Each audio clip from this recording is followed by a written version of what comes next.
राष्ट्र सर्वप्रथम राष्ट्र सर्वप्रथम राष्ट्र सर्वप्रथम राष्ट्र सर्वप्रथम राष्ट्र सर्वप्रथम की बात कार्यक्रम में आप सभी राष्ट्रवासियों का हार्दिक स्वागत है।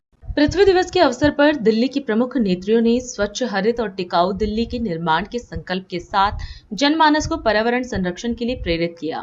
दिल्ली की मुख्यमंत्री रेखा गुप्ता और भाजपा सांसद बांसुरी स्वराज ने इस मौके पर सोशल मीडिया के माध्यम से अपनी शुभकामनाएं साझा की और प्रधानमंत्री नरेंद्र मोदी के नेतृत्व में पर्यावरणीय प्रतिबद्धता को दोहराया। रेखा गुप्ता ने अपने संदेश में कहा, इस पृथ्वी दिवस पर आइए हम एक स्वच्छ, हरित और सतत दिल्ली बनाने की प्रतिबद्धता को दोहराएं। प्रधानमंत्री नरेंद्र मोदी के नेतृत्व में हम जलवायु उत्तरदायित्व और पर्यावरणीय संरक्षण की भावना के साथ आगे बढ़ रहे हैं। उन्होंने #ग्रीन दिल्ली अभियान के तहत आमजन से अपील की कि वे मिलकर संसाधनों का संरक्षण करें, पर्यावरण की रक्षा करें और भावी पीढ़ियों के लिए एक बेहतर धरती छोड़ें। वहीं नई दिल्ली से सांसद बांसुरी स्वराज ने संस्कृत श्लोक यम भूमिर्धाति नित्यमेव सदा धर्मेण तिष्ठति सा नो भूतत्व अनुकंपया मातरम पृथ्वी नमः के साथ अपने संदेश की शुरुआत की और पृथ्वी को भारतीय संस्कृति में श्रद्धा और संवेदनाओं का प्रतीक बताया। उन्होंने कहा कि धरती मात्र जीवन का आधार नहीं बल्कि हमारी आस्था और संस्कारों की प्रेरणा है। बांसुरी स्वराज ने कहा कि प्रधानमंत्री नरेंद्र मोदी ने लाइफस्टाइल ऑफ एनवायरनमेंट जैसे अभियानों और अंतर्राष्ट्रीय मंचों पर जलवायु के प्रति भारतीय सोच को प्रमुखता से प्रस्तुत किया है। हमें अपनी संस्कृति की ओर लौटकर प्रकृति और जीवन के साथ सामंजस्यपूर्ण रिश्ता बनाना होगा। दोनों नेताओं ने इस अवसर पर लोगों से आह्वान किया कि वे जल, जंगल, जमीन, वन्य जीवों और पर्यावरण के संरक्षण हेतु सजग बने और व्यक्तिगत जीवन में छोटे छोटे कदमों से बड़े बदलाव लाएं। DID न्यूज, इंडिया दर्पण हिंदी दैनिक के प्रधान संपादक व सर्वधर्म संगम के दिल्ली न्यूज हेड ललित सुमन जी ने भी इस अवसर पर सभी देशवासियों से रात 8 बजे केवल 5 मिनट बिजली बंद कर धरती के प्रति अपना दायित्व दिखाने का आह्वान किया। दर्शकों को बता दें कि संसार में होने वाली ग्लोबल वार्मिंग का एक बड़ा कारण कोयला आधारित बिजली उत्पादन है। ऐसे में बिजली के किफायती उपयोग से न केवल संसाधनों को बचाया जा सकता है बल्कि ग्लोबल वार्मिंग और क्लाइमेट चेंज के प्रभावों में भी कमी लाई जा सकती है। दिल्ली के उपराज्यपाल VK सक्सेना ने मुस्तफाबाद कांड को लेकर अवैध निर्माण पर सख्त कार्रवाई करते हुए मजिस्ट्रेट जांच का आदेश दिया है। दिल्ली के LG VK सक्सेना ने 5 मंजिल से ऊपर बने 15 से अधिक मकानों को सील करने का आदेश देते हुए 15 दिनों में उसकी रिपोर्ट तलब की है। दिल्ली के उपराज्यपाल ने दिल्ली में लगातार बढ़ रहे अवैध निर्माण और अतिक्रमण के खिलाफ सख्त कदम उठाते हुए सभी जोनों को निर्देश दिया है कि 5 और 6 मंजिल की जो भी बिल्डिंगें बन रही हैं या बन चुकी हैं, उसका सर्वे कर रिपोर्ट दाखिल की जाए। LG VK सक्सेना द्वारा उठाए गए इस कदम से बिल्डर माफियाओं और भ्रष्ट अधिकारियों में हड़कंप मच गया है और ऐसी उम्मीद की जा रही है अब जल्द ही दिल्ली में कानून का राज स्थापित होगा। दिल्ली पुलिस कमिश्नर संजय अरोरा ने अधिसूचना जारी करते हुए सभी SHO सहित पुलिस कर्मियों को निर्देश दिया है कि दिल्ली सरकार द्वारा जारी आदेश के द्वारा एक बार फिर से सूचित किया गया है कि अनाधिकृत कंस्ट्रक्शन को रोकना या ध्वस्त करना संबंधित सिविक विभागों जैसे कि DDA, MCD, रेवेन्यू इत्यादि की ही मूल एवं प्राथमिक कर्तव्य है। कोई भी पुलिस अधिकारी कर्मी खुद से ही इस तरह के कार्यों को रोकने हेतु अधिकृत नहीं है। पुलिस का कर्तव्य मात्र ऐसी गतिविधियों की सूचना संबंधित विभाग को देने भर की है। पुलिस विभाग ने अनाधिकृत कंस्ट्रक्शन को रोकने या ध्वस्त करने हेतु जब भी सिविक विभाग के कर्मचारी मौके पर आते हैं, तब ऐसी सूरत में उनके द्वारा सहायता मांगने पर उचित सहायता व सुरक्षा प्रदान करना पुलिस का कर्तव्य बना रहेगा। सभी अधिकारी व थाना अध्यक्ष इस निर्देश के बारे में उचित जागरूकता पैदा करें व इस पर अमल करवाएं। यह परिपत्र अनाधिकृत कंस्ट्रक्शन संबंधित पूर्व में जारी सभी परिपत्रों, स्थायी आदेशों की निरंतरता में जारी किया गया है। वहीं पुलिस कमिश्नर ने SHO व अन्य पुलिस कर्मियों को निर्माण का फॉर्म भरकर भेजने का आदेश भी दिया है। प्रवर्तन निदेशालय ने महादेव बेटिंग ऐप मामले में छापेमारी कर 3.29 करोड़ रुपए की नकदी जब्त की, 573 करोड़ रुपए से अधिक मूल्य की प्रतिभूतियां, बॉन्ड और डीमैट खाते फ्रीज किए। बेंगलुरु में वकीलों और अधिवक्ता संघों के सदस्यों ने कर्नाटक उच्च न्यायालय के सामने विरोध प्रदर्शन किया और 4 मौजूदा न्यायाधीशों को अन्य उच्च न्यायालयों में स्थानांतरित करने की सिफारिश का विरोध किया। जम्मू कश्मीर के अनंतनाग जिले के पहलगांव में एक रिसोर्ट में आतंकवादियों द्वारा की गई गोलीबारी में कम से कम 6 पर्यटक घायल हो गए। वरिष्ठ सरकारी अधिकारियों ने लोकतांत्रिक ढांचे में न्यायपालिका की भूमिका को बनाए रखने के लिए अपनी प्रतिबद्धता व्यक्त की तथा देश की प्रगति के लिए प्रमुख संस्थानों के बीच सहयोग के महत्व पर बल दिया। भारतीय वायुसेना के सदस्यों ने सुप्रीम कोर्ट पर टिप्पणी को लेकर भाजपा सांसद निशिकांत दुबे के खिलाफ विरोध प्रदर्शन किया। पश्चिम बंगाल की मुख्यमंत्री ममता बनर्जी ने प्रदर्शनकारी शिक्षकों से अपनी ड्यूटी पर लौटने की अपील की। संघ लोक सेवा आयोग ने सिविल सेवा परीक्षा 2024 के अंतिम परिणाम घोषित कर दिए। दिल्ली की पूर्व मुख्यमंत्री और आम आदमी पार्टी की नेता आतिशी की सुरक्षा में कटौती हो सकती है। राष्ट्रीय राजधानी दिल्ली में गर्मी लोगों को परेशान करने लगी है। दिल्ली में गर्मी का प्रकोप लोगों को परेशान कर रहा है। उत्तर प्रदेश में दलितों के खिलाफ हो रहे अत्याचार को लेकर मायावती ने केंद्र सरकार और राज्य सरकार से सख्त कार्रवाई की मांग की। राष्ट्रीय स्वयंसेवक संघ ने नई दिल्ली के दीनदयाल मार्ग पर आरएसएस प्रमुख मोहन भागवत ने एबीवीपी के नए कार्यालय यशवंत का उद्घाटन किया। इस अवसर पर आरएसएस प्रमुख ने बताया कि यह कार्यालय यशवंत राव जी की जन्म शताब्दी पर उनके आदर्शों से प्रेरित होकर बनाया गया है। उन्होंने कहा कि यहाँ आने वाला हर व्यक्ति एक प्रेरणादायक वातावरण का अनुभव करेगा। बहुत परिश्रम के बाद कुछ प्राप्त करते हैं तो उसका आनंद होता है और परिश्रम करने वाले उस आनंद के अधिकारी रहते हैं। विद्यार्थी परिषद जिसमें काम करने वाले अधिकांश और मुख्यतः विद्यार्थी है। यद्यपि राष्ट्र पुनर्निर्माण के क्षेत्र में एक बड़े कार्य के अंग के रूप में शिक्षा जगत में शिक्षा परिवार की कल्पना लेकर विद्यार्थी परिषद काम करती है और इससे प्राध्यापक बंधु अन्य प्रकार के सब रहते हैं, लेकिन मुख्य कार्य तो विद्यार्थियों के द्वारा चलता है। दिल्ली जैसे स्थान पर, महत्वपूर्ण स्थान पर एक अच्छा कार्यालय बनाना जिन संगठनों में गृहस्थ कार्य करता है उनको भी बड़ी मुश्किल का काम होता है। ऐसे में विद्यार्थी कार्यकर्ताओं की मेहनत के आधार पर समाज में इतने सालों के कार्य के कारण अपनी जो साख बनी है उसके आधार पर थोड़ा बहुत सहयोग प्राप्त करते हुए ऐसा कार्यालय खड़ा करना ये वास्तव में एक उपलब्धि मानी जाएगी और हम उसको मान रहे हैं और उस आनंद के हम अधिकारी हैं। ऐसे अभी सब सुन रहा था तो मेरे मन में विचार आया कि हमने इस कार्यालय का नाम यशवंत रखा है। यशवंत राव जी के जन्म शताब्दी वर्ष में हम इस कार्यालय को उद्घाटित कर रहे हैं। वो जिस प्रकल्प के अध्यक्ष रहे, बताया पद्मनाभ आचार्य जी का और परांश जी का प्रवास हुआ। उत्साह रहता ही है तरुण कार्यकर्ताओं में। तो देखने के बाद कुछ विचार भी मन में आया, उसको चालना भी मिली सहाय जी के प्रश्न से। राष्ट्र की भावनात्मक एकात्मता के लिए अत्यंत महत्वपूर्ण एक कार्य है, वो उपयोगी है। ये समझकर तुरंत उसके लिए आवश्यक तैयारी वगैरह करना, कार्यकर्ताओं में उत्साह भरना, कैसे होगा क्या होगा नया काम करते समय मन में रहता है, वो हटाकर आत्मविश्वास भरना, ये सब काम उस समय यशवंतराव जी ने किया। यशवंतराव जी केलकर उनकी शताब्दी हम मना रहे। 100 साल के पहले उनका जन्म हुआ, कुछ दिन रहे, जरा जल्दी चले गए, लेकिन वो गए, उनके जैसे आज भी है, ये होना चाहिए। तेजोमय प्रतिबिंब तुम्हारे स्वयं सिद्ध अगणित निकले हैं, ये दिखना चाहिए। उनके कार्य की यही सार्थकता है और ये दायित्व हम पर आता है जब उनके नाम से हम कार्यालय बनाते। सील की जमीन पर जब ये सारे क्रियाकलाप चलते हैं तो सील की जो भावना है एकात्मता की, वो ध्यान रखनी पड़ती है।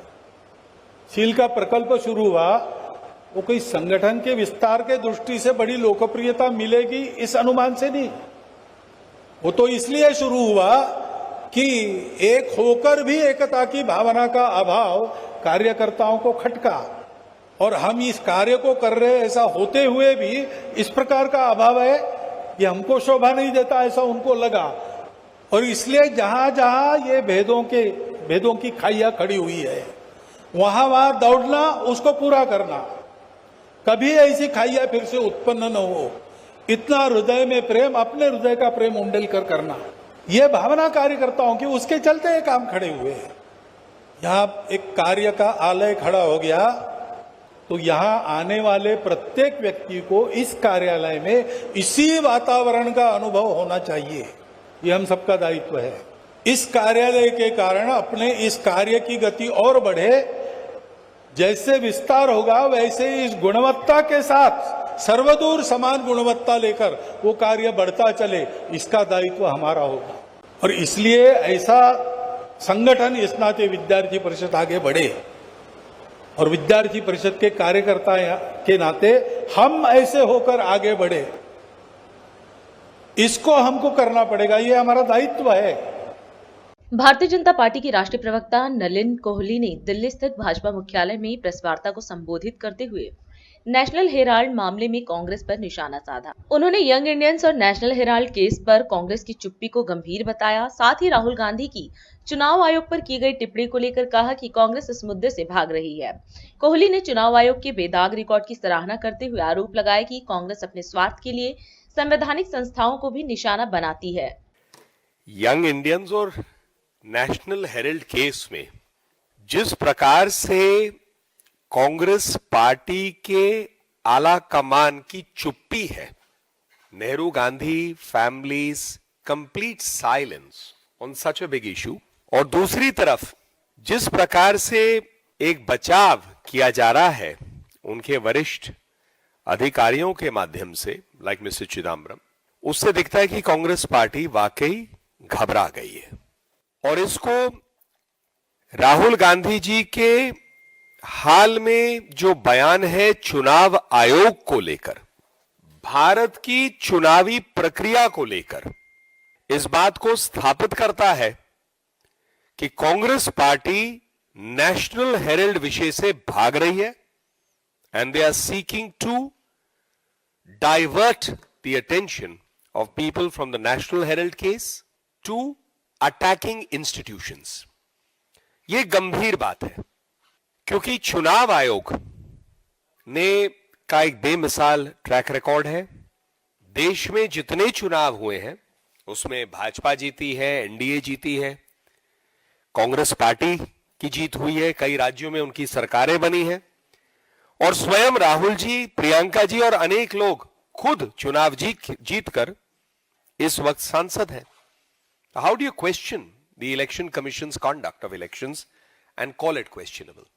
और गंभीर बात यह है कि अपने स्वार्थ के लिए भारत के संस्थानों पर भी इस प्रकार का राजनीतिक वार करने के लिए कांग्रेस पार्टी हमेशा तैयार रहती है।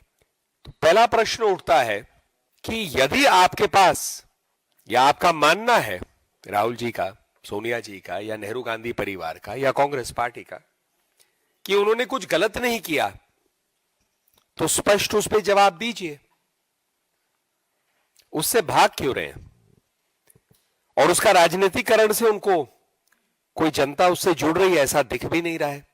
चिदम्बरम जी ने कल अपने प्रेस वक्तव्य में कहा कि the National Herald is a symbol of the freedom struggle, इसीलिए उसे बचाना जरूरी था। यदि यह बात उनके लिए इतनी महत्वपूर्ण है तो हमारे स्वतंत्रता के समय के कई ऐसे चिन्ह हैं, उस पर 55 साल सरकार में रहकर भी क्यों चिंता नहीं की। दूसरी बात, कांग्रेस पार्टी ने 90 करोड़ रुपए लोन के आधार पे नेशनल हेराल्ड को दिया, तो कांग्रेस पार्टी कोई बैंक तो है नहीं। तीसरी बात, इतने करोड़ों की संपत्ति 50 लाख में यंग इंडियंस को क्यों? कोई और भी आ सकता था। यह निजी संपत्ति तो है नहीं। यदि आप कहते हैं निजी संपत्ति नहीं है, देश की संपत्ति है, स्वतंत्रता की लड़ाई की संपत्ति है, तो एक निजी संस्था, वो भी नेहरू गांधी परिवार के केंद्रित संस्था, फिर उसको क्यों दिया? आप कहते देश में अन्य लोग भी इसको देख सकते थे, सोच सकते थे। तो हमारा आज एक स्पष्ट प्रश्न है कि जो ईडी ने अपने प्रेस कॉन्फ्रेंस में स्पष्ट रूप से पूछा, प्रेस विज्ञप्ति में भी, कि बोगस रेंट, बोगस एड्स और बोगस डोनेशंस के आधार पे ये कंपनी ट्रांसफर हुई, इस पे आपको स्पष्टीकरण देना चाहिए, कांग्रेस पार्टी को भी और नेहरू गांधी परिवार को भी। और अपने निजी स्वार्थ के लिए कांग्रेस पार्टी भारत के संस्थानों पर इस प्रकार का वार करने से उस पर रोक लगाए। दिल्ली में विधवा और तलाकशुदा महिलाओं की पेंशन को लेकर आम आदमी पार्टी ने बड़ा आरोप लगाया है। पार्टी के दिल्ली संयोजक सौरभ भारद्वाज ने प्रेस वार्ता में कहा कि पिछले 2 महीने से इन महिलाओं को पेंशन नहीं मिल रही है, जिससे ये वे दफ्तर के चक्कर काटने को मजबूर हैं। उन्होंने दावा किया कि दिल्ली में भाजपा सरकार बनने के बाद हजारों महिलाओं की पेंशन रोक दी गई है। भारद्वाज ने सरकार से मांग की कि पेंशन जल्द से जल्द बहाल की जाए। दिल्ली के अंदर 2 महीने से ज़्यादा हो गए हैं कि भारतीय जनता पार्टी की सरकार है और जो सबसे वल्नरेबल सेक्शन होता है समाज का, निराश्रित महिलाएं, जिसके अंदर विडोज, विधवा महिलाएं होती हैं, डाइवोर्सी महिलाएं होती हैं, या किसी कारण से बेसहारा महिलाएं होती हैं, उनको जो पेंशन दी जाती है वो करीब 2 महीने से नहीं आई हैं। और विधवा महिलाएं सरकारी दफ्तरों के चक्कर लगा रही हैं, उनकी पेंशन्स नहीं आ रही हैं। इसके अलावा एक और सूचना हमें मिली है कि दिल्ली की भारतीय जनता पार्टी सरकार कई हजार विधवा महिलाओं की पेंशन काटने भी वाली है। हमें ऐसी सूचना मिली है कि बहुत सारी महिलाएं जिनको कई वर्षों से ये पेंशन मिल रही थी, उसको भाजपा की सरकार काट रही है। हमारा सरकार से ये निवेदन रहेगा कि ये बहुत ही सेंसिटिव मामला होता है। किसी विडो की पेंशन आप काट देंगे तो उसके लिए घर चलाना, अपना जीवन यापन करना बहुत मुश्किल हो जाएगा। इसलिए कोई भी इस तरीके का फैसला लेने से पहले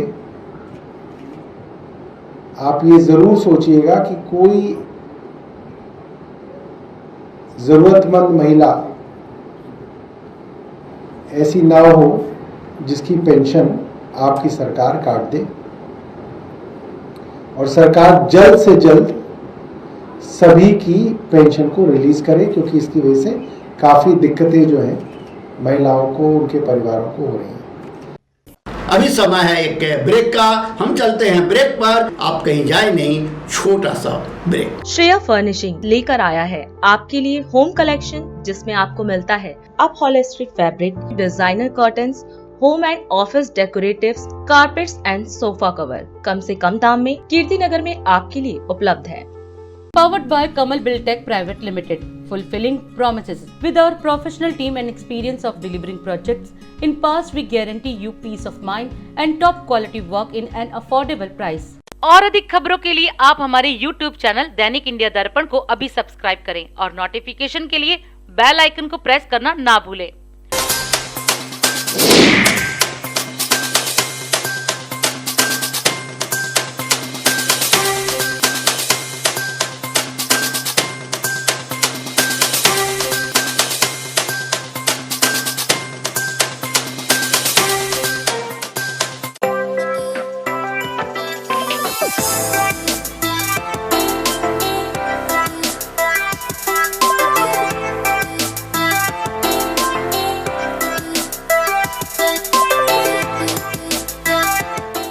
राष्ट्र सर्वप्रथम की बात कार्यक्रम में ब्रेक के बाद एक बार फिर आप सभी राष्ट्रवासियों का स्वागत। लखनऊ के city Montessori school Gomti Nagar विस्तार ऑडिटोरियम में सोमवार को श्री गुरु गोरखनाथ स्वास्थ्य सेवा यात्रा 5.0 के कार्यकर्ता सम्मान समारोह का आयोजन किया गया। कार्यक्रम में आरएसएस के सर कार्यवाहक दत्तात्रेय होसबोले और उत्तर प्रदेश के मुख्यमंत्री योगी आदित्यनाथ शामिल हुए। इस अवसर पर मुख्यमंत्री ने कहा कि स्वास्थ्य सेवा यात्राएं समाज को एक सूत्र में बांधने और अखिल भारतीय एकात्मकता का संदेश देने का कार्य कर रही हैं। बहनों और भाइयों, भारत के अंदर यात्राओं की एक लंबी श्रृंखला रही है और ये यात्रा भारत की ऋषि परंपरा ने भारत को जोड़ने के लिए इसका बेहतर उपयोग किया था। किसी भी कालखंड में आप देखेंगे, याद करिए, केरल में जन्मे आदि शंकराचार्य ने देश को जोड़ने के लिए शंकर दिग्विजय यात्रा की थी। देश के अंदर अलग अलग क्षेत्रों में ये धार्मिक यात्राएं निकल करके लोगों की सुप्त चेतना को जागरूक करने, समाज को एकता के सूत्र में बांधने का कार्य प्राचीन काल से करती रही हैं। उनके सामने उस समय चुनौतियां थी, बाधाएं भी थी और अनेक प्रकार की चुनौतियों और विघ्न बाधाओं का सामना करते हुए भी वे यात्राएं निकलती थी। उत्तर से दक्षिण तक, पूरब से पश्चिम तक पूरा भारत आदिकाल से ही एक सांस्कृतिक इकाई के रूप में रहा है। लेकिन जब राजनीतिक इकाइयां अलग अलग भी रही होंगी, तब भी इन धार्मिक यात्राओं में कोई प्रतिबंध लगाने का कोई दुस्साहस नहीं करता था,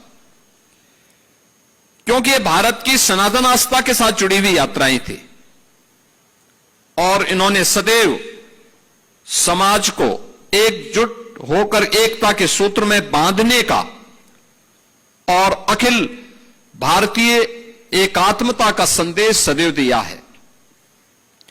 और मैं देख रहा हूं कि भारत और नेपाल के सीमावर्ती क्षेत्रों को उसी एकता के सूत्र के साथ जोड़ने का एक अभिनव प्रयास आज से 5 वर्ष पहले नेशनल मेडिकोज ऑर्गेनाइजेशन ने इस लखनऊ में प्रारंभ किया था। लेकिन यह यात्रा चलाना महाराजगंज से और दुर्गम रास्ते हैं, पूरा नेपाल का क्षेत्र है, नेपाल का तराई का क्षेत्र है और उस यात्रा के दौरान जगह जगह तमाम प्रकार की स्थितियों, जो लोग कभी लखनऊ से बाहर नहीं गए, बड़े बड़े महानगरों से बाहर नहीं गए, वहां पर जाकर के रात्रि निवास करना, उन लोगों को देखना, उसका डाटा तैयार करना, उनको दवा की व्यवस्था कराना। और यह कार्यक्रम अनवरत तब भी चलता रहा जब वैश्विक महामारी कोरोना 19 ने पूरी दुनिया को अपनी चपेट में लिया था, तब भी यह यात्रा अनवरत रूप से इस क्षेत्र में चलती रही और स्वास्थ्य के प्रति जागरूकता पैदा करती रही। याद करिए, यह वही क्षेत्र है जिसमें इंसेफ्लाइटिस से हजारों मौतें होती थी। इंसेफ्लाइटिस का कारण 2 थे, एक गंदगी और दूसरा स्वास्थ्य के प्रति जागरूक न होना। यात्रा ने स्वास्थ्य के प्रति जागरूक उन्हें बनाया। खान पान बहुत बार सही न होने के कारण बहुत सारी ऐसी विकृतियां आती हैं जिसका समय पे उपचार न होने पर वो असाध्य होती है। और एनएमओ के द्वारा जो एक प्रयास प्रारंभ हुआ, उसका परिणाम है कि आज लोग एक सुखद जीवन व्यतीत करने की दिशा में आगे बढ़े हैं और लोगों के मन में एक विश्वास जागा है। यह विश्वास न केवल राष्ट्रीय स्वयंसेवक संघ, न केवल एनएमओ के प्रति, बल्कि विश्वास जागृत हुआ है भारत और भारतीयता के प्रति भी। क्योंकि इसी उद्देश्य से इस ऑर्गेनाइजेशन ने इस पूरे कार्यक्रम को आगे बढ़ाया। वे सभी पदाधिकारी, वे सभी स्वयंसेवक जो इस यात्रा के साथ जुड़े हैं, अभिनंदन के अधिकारी हैं। मैं उन सब का हृदय से अभिनंदन करता हूं। आदरणीय दत्ता जी का हृदय से स्वागत करता हूं कि उन्होंने समय निकाल करके इस यात्रा के बारे में, जो भारत नेपाल के सीमावर्ती क्षेत्र में दोनों ओर के लोगों के मन में एक विश्वास जागृत करने का माध्यम भी बनी है, स्वास्थ्य के प्रति उन्हें उत्तम आरोग्यता प्रदान करने का आधार भी बनी है, और उनके बीच में संवाद के माध्यम से हम वहां की समस्याओं का समाधान का माध्यम भी बनी है। इसके लिए मैं आज उनका आगमन हुआ है, इसके लिए उनका हृदय से स्वागत करता हूं। उन सभी पदाधिकारी और स्वयंसेवकों का हृदय से अभिनंदन करता हूं, उनके प्रति अपनी शुभकामना व्यक्त करता हूं और विश्वास करता हूं कि एनएमओ और सेवा न्यास अपनी यात्रा को इसी प्रकार से जारी रहेगा। आप सबके प्रति मेरी शुभकामनाएं हैं। धन्यवाद। जय हिंद। दिल्ली में भीषण गर्मी के बीच रात के समय कई इलाकों में घंटों बिजली गुल रही। कल राजधानी का तापमान भी 40 डिग्री तक पहुंच गया था। अब इस मुद्दे पर आप नेता आतिशी ने दिल्ली की बीजेपी सरकार पर निशाना साधा है। उन्होंने कहा कि गर्मी में बिजली जाना लोगों के लिए बेहद मुश्किल भरा है, जबकि मुख्यमंत्री रेखा गुप्ता का कहना है कि दिल्ली में कहीं भी पावर कट नहीं हो रहा। वहीं आतिशी ने सीएम से अपील की कि जनता की परेशानी को समझें और जल्द से जल्द बिजली कटौती की समस्या का समाधान करें। कल दिल्ली में 40 डिग्री टेम्परेचर था, बहुत गर्मी थी। रात को भी टेम्परेचर 30 डिग्री था। 30 डिग्री टेम्परेचर में अगर बिजली चली जाए तो कितनी मुश्किल होती है। लेकिन दिल्ली के अलग अलग हिस्सों में कल रात को लंबे लंबे पावर कट हुए। लेकिन दिल्ली की मुख्यमंत्री रेखा गुप्ता जी कहती हैं कि दिल्ली में कहीं पावर कट हो ही नहीं रहे। वो कहती हैं कि लोग खुद अपनी लाइट ऑफ करके कैंडल लाइट डिनर खा रहे हैं, पावर कट नहीं हुए। मैं रेखा गुप्ता जी से हाथ जोड़ के निवेदन करना चाहती हूं, दिल्ली वालों का मजाक मत उड़ाइए। कल रात को दिल्ली में लंबे लंबे पावर कट लगे। आप सोशल मीडिया पे जाके देखिए। मैं तो रोज सुबह उठती हूं तो मेरे व्हाट्सएप पे, मेरे इनबॉक्स में इतने मैसेज आए हुए होते हैं जो लोग पावर कट की शिकायत कर रहे होते हैं। कल रात को 11:05 पर भजनपुरा में रहने वाले ये शिकायत कर रहे हैं कि आधे घंटे से ज्यादा पावर कट हुआ। रात को 12:44 पर संगम विहार सी ब्लॉक में रहने वाले शिकायत कर रहे हैं कि वहां पर भी बिजली नहीं है। 1:51 पर कमला नगर में रहने वाले कह रहे हैं कि 1 घंटे से ज्यादा पावर कट है। 1:52 पर जीवन पार्क उत्तम नगर वाले बता रहे हैं कि उनके यहां पे भी 1 घंटे से लंबा पावर कट हुआ। 1:53 पे रात को सेक्टर 2 द्वारका के निवासी बता रहे हैं कि 2 घंटे से ज्यादा उनके यहां बिजली गई हुई है। 4:16 पर सोनिया विहार के निवासी बता रहे हैं कि कई घंटों से बिजली गई हुई है और लगातार रोज रोज बिजली जा रही है। 4:26 पर भोगल में रहने वाले कह रहे हैं कि 1 घंटे से बिजली गई हुई है। रात को 3:30 बजे बिजली गई। रात को 11 बजे, इन्होंने इलाका नहीं बताया, पर कह रहे हैं कि 5 घंटे बिजली जा रही है। कोटला मुबारकपुर में रहने वाले बता रहे हैं कि लगातार वोल्टेज फ्लक्चुएशन उनके इलाके में हो रहा है। देखा जी, क्या ये सारे दिल्ली वाले झूठ बोल रहे हैं? क्या कमला नगर में, संगम विहार में, भोगल में, उत्तम नगर में, छतरपुर में सब लोग झूठ बोल रहे हैं? सब लोगों ने अपने घर में क्या बिजली ऑफ करके मोमबत्ती जला ली है कैंडल लाइट डिनर खाने के लिए? देखा जी, आप दिल्ली की मुख्यमंत्री हैं, दिल्ली वालों का मजाक मत उड़ाइए। दिल्ली वाले बहुत परेशान हैं और दिल्ली वाले पावर कट नहीं चाहते हैं। उनकी समस्या का समाधान कीजिए। और अधिक खबरों के लिए आप हमारे YouTube चैनल दैनिक इंडिया दर्पण को अभी सब्सक्राइब करें और नोटिफिकेशन के लिए बेल आइकन को प्रेस करना ना भूलें।